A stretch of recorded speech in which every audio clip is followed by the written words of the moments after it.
everybody, and welcome to my YouTube channel. I'm Shellie Geigle with J&S Hobbies and Crafts, and today I thought we would cover picture mats. Over the past several years I've been asked about picture mats, what size to make them, how to do them, and I've always said in my tutorials we don't make them together because everyone has their own style and their own size of pictures that they like to print out. So what I thought I would do today is kind of go over some picture mat ideas with you, things that I like to do in mine, and maybe that will inspire you and help you a little bit. So again, there's no right or wrong way to do them. Let's just kind of play around with what I have in front of me here. I have several different photographs here and some picture mats that I've already pre-cut. So I'm going to grab some of these and just kind of put them off to the side, the photographs. And let's see, what do we want to start with? Let's start with a small one. So the first one is, you guys, some of you have seen the little Instamats, the little Polaroids. And with this, all I did was I cut down the bottom part of the white to match the border up here. And one way that you can do this is by cutting a piece of black cardstock that matches the back, giving it a little bit of a black border. Now you can place this right on in your book like this, or what you can do is mat it again or on something else. For example, solid colored cardstock, or you can use decorative cardstock, and you can place it in there and leave yourself a yellow border or whatever color you're working with. And then you can mat it onto black cardstock. And what that does is create an image that looks like it's framed. So that is an idea for you. Now, as far as sizes, for instance, I cut this down. This is a 2 3/4 by 3.5 inch. And you can make it any size you want, leaving yourself as much border of the matting that you want. And why I do black cardstock a lot of the times, or white, or whatever the insides of an album is it kind of matches in. And black is a nice color to use anyway for me, because it does make colors really pop. So there is one idea there. And if you like to make several mattings, you can do that too. So for instance, there's this little one, and you can place it on in there too, like so. And then you've got that style of a frame. All right, I'm going to grab this, and this is a 4x6, I believe, at least. I lost my ruler. Let's see here. Yep, 4x6 photograph. And what I did was, this is a 5x7 piece of decorative paper. So this is for my larger mattings. And here's the photograph on top. So it actually has the beautiful decorative paper. And you see that I do a lot of that style in my mini albums because I prefer it. What you can do then is cut a piece of your solid colored cardstock, like black or white or craft, whatever your album base pages are made out of, and you can frame it on back behind, leaving a little bit, maybe a 1/16 inch of black around there. So then you can do something like that. So that's for a larger framing. Another way to do this is by cutting, here is a 4 3/8 by 6 3/8. Okay, and this is our 4x6, and you can leave yourself a smaller border around there. And then you can mat right on top, or right on the bottom, and then there's your photograph as well. So there are different options, and this is the way I like to do mine. I'm a big fan of having decorative paper that matches my album and matting it like such. So that is an idea for you. Another thing I came across, and it looked like I'd already matted this down, but there's this old picture I found, and it looked like I had some border on there, and it was matted down to some cardstock.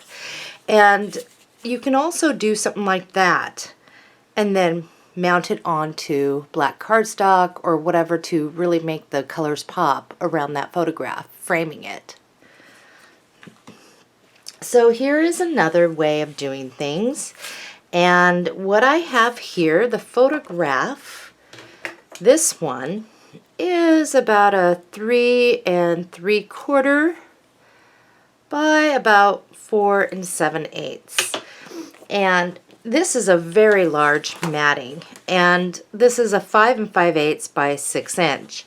Now sometimes when I'm doing my albums, or most of the time, I get all my mats ready to go and I stick it in the album, and then when I'm ready to place photos, I'll grab photos and make what matting I have do with what I have.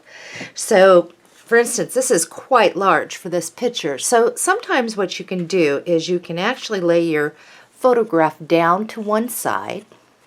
And here's my black matting. So it will have just a little bit of black going around the border.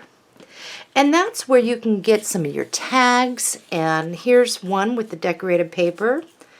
And again, I always like to mat behind.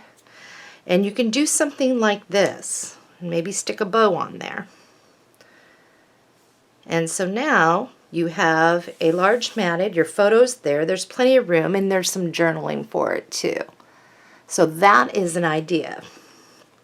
All right, so here's something too. I had some scraps, and I had some yellow cardstock, and I just kind of bent that around there. And here's some black matting right here. And this photograph is a 2 5/8 by 3 3/8. And this would look really cute by placing it right in the center there. And then you have something in the back there. So that is another way. And I have my large border, and then I have my matting on the back. Another way is, if you're not wanting that size, you can always downsize.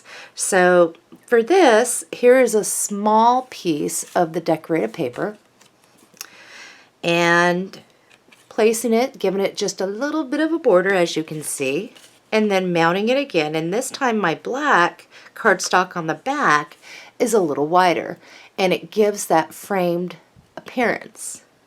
And I have one of my scrapbook albums here. I'm going to show you in just a moment. Here is another mat, and this one is a 4 by 6 mat, and then this one's 4 1/8 by 6 1/8. So that would give about a 1/16 of an inch of black all the way around, as you can see.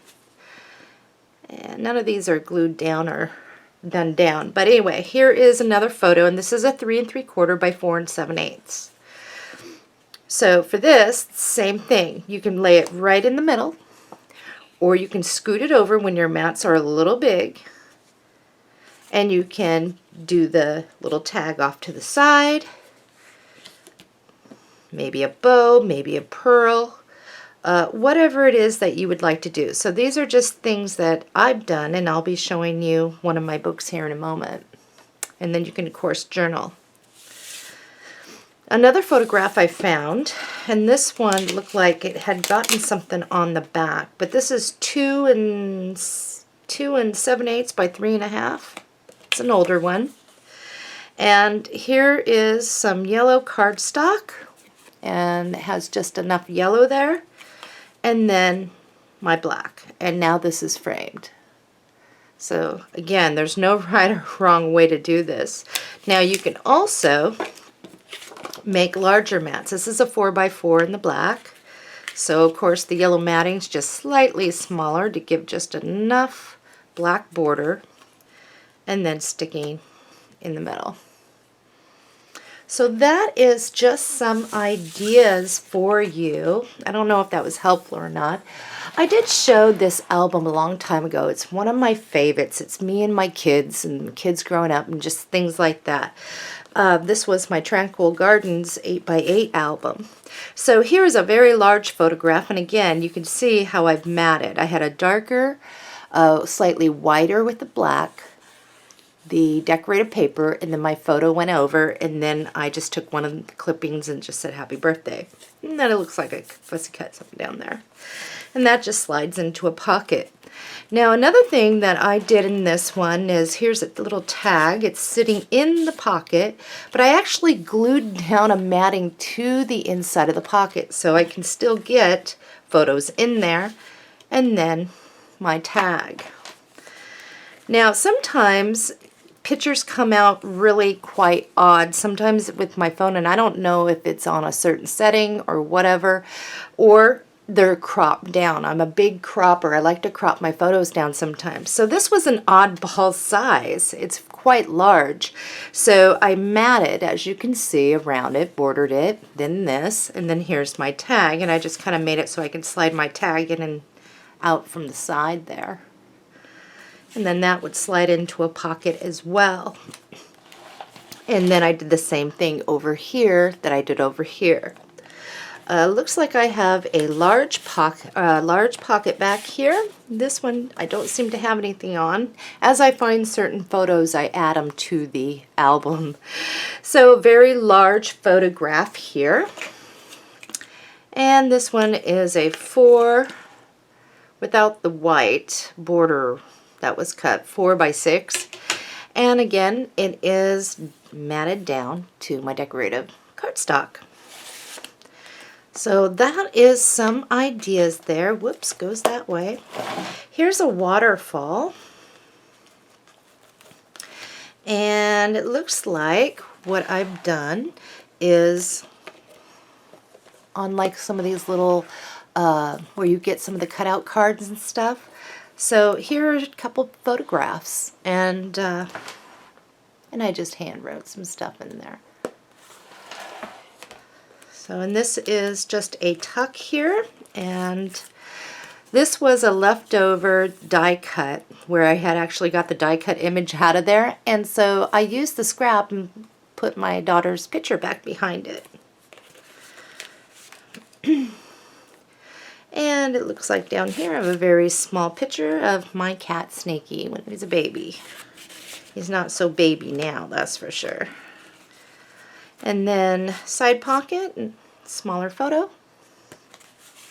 So again, these are just some ideas and things that you can do. And then I have some of my son's larger photos in here from school. So, and I do have a video for showing you the rest of this, but I just kind of wanted to show you some neat things you can do. And then of course here's a little tuck area, and back behind this is this. So just some ideas, and I got creative with scraps on this, just a piece across, maybe a little butterfly, and you know, you can do stuff like that. And oh gosh, this one's, I know, is a small one, and you know, I just used scraps to frame around it. So those are some ideas for you, and I hope it was helpful. If not, sometimes in tutorials what I do is kind of show you, maybe we'll make 1 or 2 in the video, and so keep your eyes out for those if you're wanting to follow along with some of those things. So happy crafting, everybody, and I hope that you had some inspiration here. I'll see you real soon on my next tutorial.